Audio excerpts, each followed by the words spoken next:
vedare tinokuchingamidzai zvekare kune chimwe chirongwa pano paZim, Facebook, Secrets and Confessions. Tadzoka zvekare nemamwe mamessages. Regedzai tibva tapinda mumamessages edu atadzoka takakubatirai. Message yedu yekutanga yakamira sekudai so: hanzi makadi zvenyu mukoma Nashi, ndinokumbirawo kuti munge muchindiposterawo nyaya yangu. Mukoma, inini hangu ndinorwadziwa nemamwe maconfessions evanhu vanotora varume vevamwe kana kuchiva varume vevamwe, uye maconfession evarume avo vanoshungurudzwa kana kuchitwa nevakadzi. Nyaya yangu yakarebesa mukoma, so iniwo mukoma ndakaputsirwawo imba yangu neshamwari yangu. Taigara zvedu pane rimwe flat, painge pakazara mazimba muri muno muJoni. Saka iniwo murume wangu aibva kumasvingo uko, but inini ndainge ndichibva kuChipinge. Saka pandakasvika muarea imomomo ndakabva ndazowanawo kuti patainge tichigara apa painge paine vanhu vekwedu kumusha. Pane mukadzi uyo akazoita friend yangu apa ndaimuti mbuya, nenyaya yekuti murume wake ainge achisheyawo mutupu naamai vangu nyakundibereka. Mukoma, taiwirirana zvekuti uye nemurume wangu taifara. Mukoma, vanhu vazhinji vaichiva magariro atainge tichiita nemurume wangu because we were happy in love. Ainditira zvose ndaimurespecta inini hangu mukoma. I am a very cool person, handitaurisi kana kudii. Saka he was like my soulmate. Zvakapa kuti vanhu vataigara navo vatange kuva nemweya wegodo. Mukoma, zvamunoona vanhu kunze vane moyo yakaoma. Inini handifi ndaitira mumwe munhu godo kusvika pakadaro. Mukoma, my best friend akabva atanga nekuudza kunyengerera young sister yake murume wangu, kunyengera young sister yake murume wangu, but akaramba. Then she started acting kumurume aindiudza kuti tsiura shamwari yako zvairi kuita, handisi kuzvida. But iniwo semunhu wandainge ndichitemba naye ndaiti haana kana zvaanomboita since aiva nemurume wake. Akaramba achiita maactions. Dzimwe nguva aiuya kumba achiti auya kuzoona mamovies. Apa aizviita inini ndiri kubasa, murume paya paanenge asara ari pamba. Dzimwe nguva ndaimusiya nemwana kana asina kuenda kubasa. Mukoma, aiuya ogara pasofa asina kana pent achigarira murume wangu beya, kusvika ndazoona kuti izvi zvanyanya, regedzai ndinge ndichitsurawo seshamwari. Apa ndainge ndava kuona maitiro mukoma emunhu. Munhu aingouya ovhura fridge otora chaari kuda. The way she was acting was something else. Aiti kana murume wake aenda kumakantri, munhu aiuya ogarira mamovies kusvika inini nemurume nemwana tabatiwa nehope. Ozoti kuma12 muzaya chimuka ukiye door, ndava kuenda naye mukoma. Zviriko here zvakadaro? Dzimwe nguva tichiita nyaya sevakadzi, waingonzwa akuti varume vakaita sana baba nhingi ndivo vane hombe, kureva murume wangu. Ozoti ana baba nhingi kureva wake nekuona kuti azviite. Ameno aiita kujaja murume wangu achifamba kuti anenge ane hombe. So ndakati regedzai ndinge ndichitsurawo my friends. Like I said, I am a very cool person.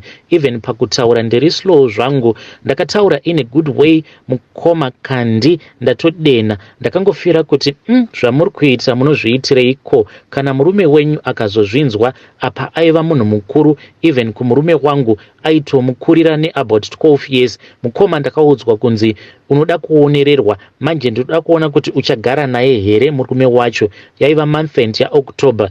December vakaenda kumusha, iniwo ndikaenda kuholiday kwedu kuChipinge. Since murume wangu aisafarira kuti ndiende ndega kumusha kwavo asipo, mukoma, ndakabhejerwa pasina kana 3 months.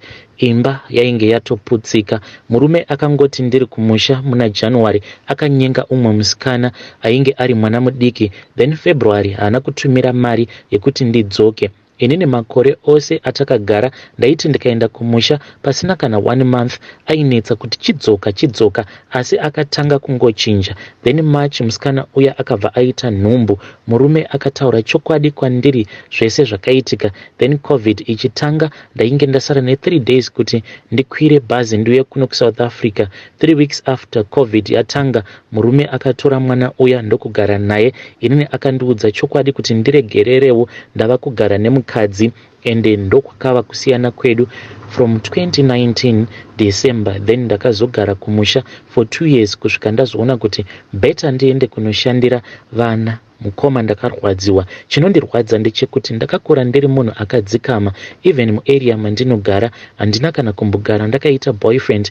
Even pachikoro pandakadzidza apa mukoma ndiri munhu akatonaka zvekuti vanhu vaitondirwarira. Saka ndakanyora form 4 yangu 2008, then ndikadzokera form 3 zvekare ndaivawo shunguwo 2010 ndainge ndava kuda kunyora, then ndichizosangana nababa vemwana wangu wekutanga vana 2. So mukoma inini na first ex yangu hatina kugara. But to make the story short, let me not talk about what happened. Mukoma I ended up ndava kugara nemunhu wandaisada. Mukoma ndaiva musikana akakwana, zvinova zvinondirwadza nanhasi uno. Aindisiya achienda kunorara kuma girlfriends tisina kana week tatanga kugara tose. Dzimwe nguva aiuya kuzotorwa pamba nemahure vana mai vakuru achisiya mhandara. Mukoma but zvaisandirwadza because I never loved him. So takagara for about 2 years ndainge ndatova nemwana. Then we came here muno takangogara for about 6 months. Mukoma aiva chidhakwa, ainwa doro zvekuti ameno. The other day akauya akadhakwa and he started misbehaving with me. So semunhu asina kujaira violence ndakabuda mumba achindidzingirira. Then on the road I met this other guy aiva nepfuti. Mukoma munhu iyeye akandishungurudza usiku hwose. Apa maiva muna June ndakatonhorwa kusvika kuma 5 achizondirepa. I was raped muno. Thank God he did not kill me because he was asking a lot of questions saying ukandiona mangwana ungandiziva here. Ndikaziva kuti ari kutofunga pfungwa mbiri. Then ndakazoenda kupolice but munongozivawo zvemuno. So that was when I decided to leave him for good. Mwana ndainge ndamusiya kumusha. I was working so basa rikabva rapera. Ende pandakamusiya ndakangogara pamba pemukoma wake naamai guru kusvika bankuru vazotanga kundipfimba rimwe zuva vakada kundibata chibharo. Ndo pandakazosangana ne-ex-husband yangu because of the situation yandainge ndiri. Pakugara naamai guru I decided kugara naye and aigara kune imwe nzvimbo. Mukoma handina kana chandakambomuvanzira about my life. He accepted me. Aindida mukoma. Ainge asina mwana but aichengeta mwana wangu. Tikagara 2 years pasina mwana because ndakamuudza kuti ndaiva nejadel. Akanoroora kumba kwedu. We were happy. Mukoma akaita kuti ndikanganwe zvose zvakaitika kumashure, asi Satani akapindirira, vanhu vakachiva rudo rwedu. Ameno vakanoitei kumusha uko, imba yangu ikaputsika. Now I am alone 4 years. Ex wangu akazosiyana nemukadzi uya, vane mwana. Akambozama kunyengerera but mukoma ini kana moyo wangu uchinge wafuratira handifi ndakadzokera. Zviya zvinonzi vanhu vakazvara vese kaonana vanorara vose, kwandiri hazvishandi. Ndinogara ndichimuona even akasvika pamba pangu maybe once pagore. Handife ndakambofunga chinhu. Zvese zvataiita kufara kwese ndakatozvikanganwa ende handifi ndakarara naye chero zvidii. Ndo nyaya yanguwo iyo mukoma. Izvezvi ndinombofunga kuti saka ndikawana mumwe murume ndine vana 2 different father achizoite chituko here mukoma. Area mandinogara vanhu vanonetsa but handisi munhu ane musikanzwa. Kubva ndichikura kusvika izvezvi handina anondibvunza but ndinongorarama life yangu. Handina shamwari. Kana ndisina kuenda kuchechi ndinoswera mumba mangu. I hope kuti one day Mwari vachandipa murume achazovawo wangu. I will respect him. The love that he deserves, I will give him as long as achizondidawo se zvandiri. People think kuti ndine mweya wesvina because nekunaka kwandakaita. Why am I so cool? But mukoma, I gave my life to Jesus. Ndakambogara nevanhu 2 vachiita chihure mukoma zvokuti wega waipa kutenda but handina kana kumbogara ndakafunga kuita hunhu ihwohwo. I know Mwari vachandipa murume anokodzerana neni. Of course I dated someone from 2021 December. Let me say kusvika izvezvi, but the problem he is younger than me, 28 and I am 31. I can see kuti hakuna kwatingaenda. I have 2 girls, iye haana kana mwana. Saka ndezvekungoti ndingoregawo kungopindwa nemweya yekuti ndinge ndichiita musikanzwa ndichingozvikudza kuti ndine munhu. Iye haadi kundisiya because I am cool. I don't talk too much mubedroom mukoma. musingambozivi kuti ndini munhu wamunoona akanyarara panze apo. I know how to play with a man very well, so ndinongoona kuti ndo nyaya yacho, but I'm not going anywhere. Sorry ndazorebesawo, but ndangoti vanhu don't trust anyone in life, don't even trust yourself. Hey vedari, ndo message iyo yandakatumidzirwa ichibva kuna vahanzvadzi vedu. Hey, zvinorwadza, zvakangooma hazvo vedu we. Asi please ngatizamewo kutaura navo mu-comment section. What a painful story, what a painful story. Hey, nyaya iyi inorwadza, nyaya iyi inonzwisa tsitsi, especially apo pavati ivo vakazobatwa chibharo, vakabatirwa pfuti. What a sad story, what a sad story. I think ndozvezvo zvandinogara ndichitaura kuti there are people out there. I think as single women, my advice to you is mukaona either vanhu vanonyora pamafacebook kana kuti kupi vachiita sekunge vanoseka masingle mom, what I want to say to you is musatora everything zvinonyorwa pasocial media pachishoropodzwa masingle mothers, because vamwe vanenge vachitocreata content but vachidamaja moyo yevamwe vanhu. Because kana tikatora example yavahanzvadzi vedu ava vari kuti ivo vakapinda mumarriage vari musikana akakwana, but the man that she got married to, mangonzwawo kuti zvavakazoitwa, kuzonosvika vachizobatwa rafu, kuzosvika munhu achizobatwa chibharo, then vakabva vamanikidzika kuti vange vachibuda mufirst relationship, ndokubva vapinda zvekare mune imwe relationship, ndokubva vazoitirwa izvo zvavakaitirwa nefriend yavo.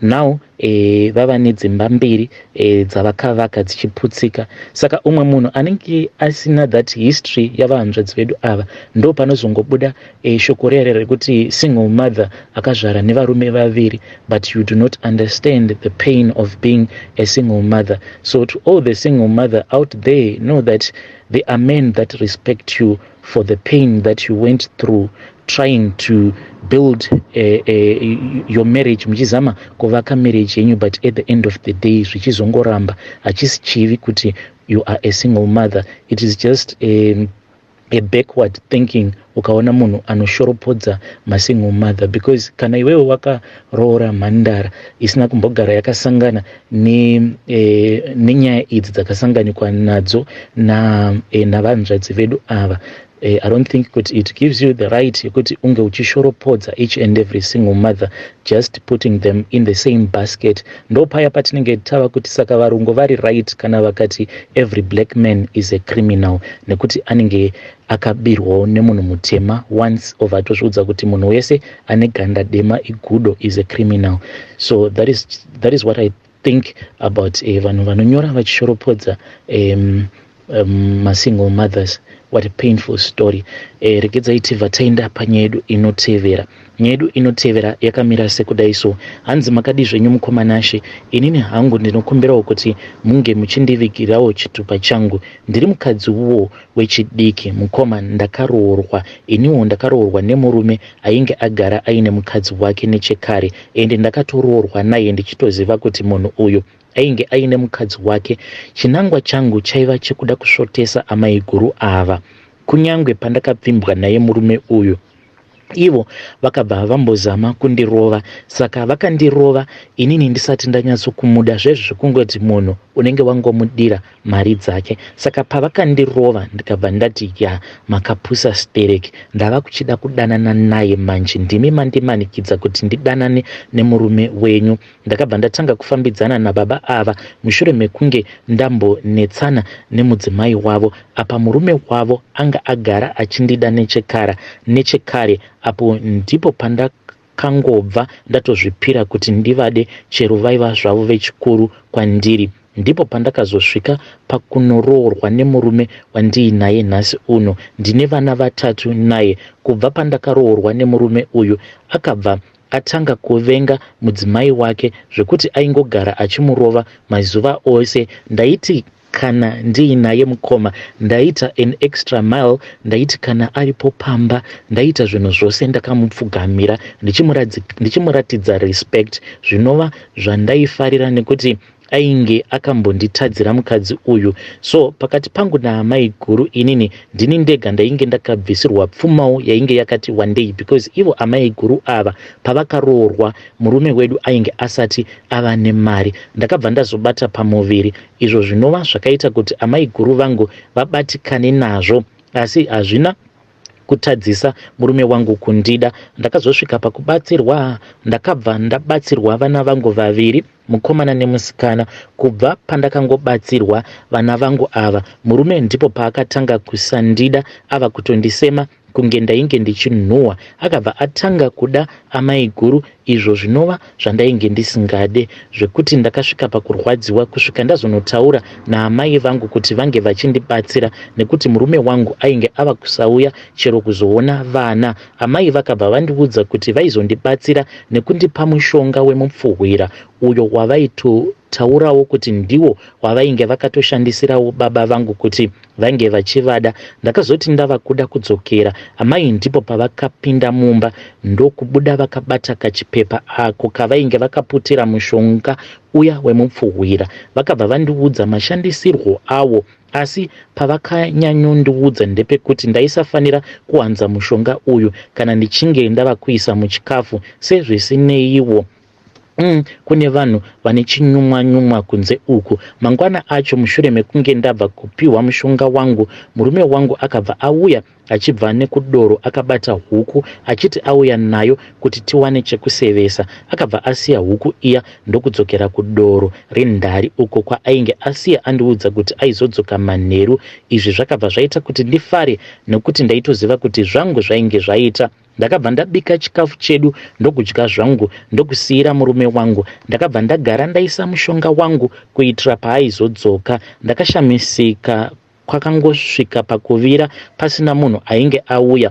Ndakazosvika pakukotsira ndokutozviudza kuti hakuna munhu achauya. Kwakabva kwachena ndokumuka hangu ndokutsvaira nekusuka. Ndakabva ndatora sadza riya ndokurikanda mutoilet. Zvadaro ndakazoona munhu ava kuuya, ndipo paakasvika ndokundiudza kuti ndinge ndichibika sadza. Ndakabva ndaona kuti zvangu zvainge zvaita, ndokubika kasadza kangu nekukasira, ndokutora mushonga uya ndokuisa muchikafu. Ndakabva ndaita mistake ndokudira mushonga wakawandisa. Apa kuti ndinge ndichiteura sadza riya zvainge zvisingaiti. Ndakabva ndangozviudza kuti chero zvazvaita, nekuti inini chandaingoda kudiwa chete. Ndakabva ndapedza zvangu kubika ndokubva ndangogwadama hangu ndikasevha murume wangu uyo akabva atanga kudya sadza riya kuita kunge munhu ainge ati nhigwa kusina makore. Akabva apedza kudya zvake ndokubva aenda kudoro kwake. Inini ndakabva ndangoziva kuti ndainge ndapedza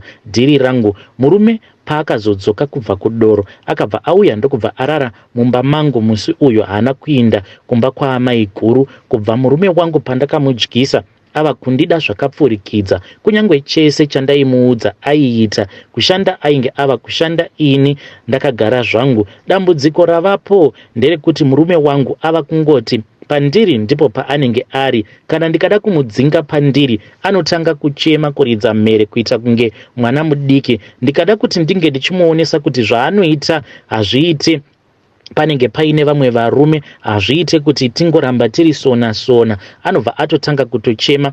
Hama dzangu handichina rugare, ndava kungoita kunge ndine muswe, haachadi kugara asiri pedyo neni. Ndakabva ndaudzwawo naamai, ndakabva ndazoudzawo amai nezvenyaya iyi. Vakandibvunza kuti ndainge ndisina kuwanza mushonga here. Ndakabva ndavapindura kuti ndainge ndakawanza nemistake, because pakangoitika mistake the moment yandainge ndichiisa mishonga. Ivo vainge vakanditi unoita zvekutsvinyidzira uchitora pachipepa, but inini ndakaona sekunge zvainditorera nguva, saka ndakangotora chipepa chiya ndikabva ndatanga kungoisa mushonga uya muchikafu. Ndokubva ndaita mistake ndikabva ndangoisa wose, sezviya zvinoitika paunenge uchida kuisa salt, then chigaba chesalt shaker chobva chazongokaruka changodonheramo mupoto, salt ichingotevera chivharo chiya. So mukoma ndo zvakaitika ipapo. Amai vangu vakabva vandiudza kuti ndinotofanira kuti ndinge ndichitsvaka zvinoita kuti ndinge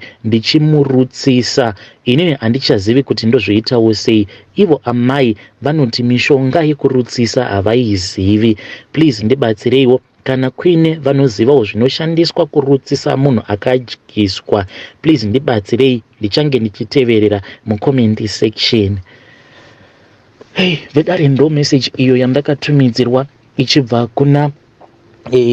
kuna vahanzvadzi vedu. I think kana kuine vanoziva kurutsisa vanhu vanenge vakadyiswa, please come to my inbox mobva manyora so that maybe kunze uko kutori nomwe munhu anenge achingosuspecta kuti madiro andoita mukadzi wangu awa haasi normal, maybe ndakadyiswa. Saka kune avo vanoziva mix acho, herbal mix, you can tell us in the comment section, kana kuti munouya kuinbox then mobva mazotipa nyaya yacho ndobva ndazoiisa panapa paplatform chidzidzisa kuti munhu akadyiswa anorutsiswa sei.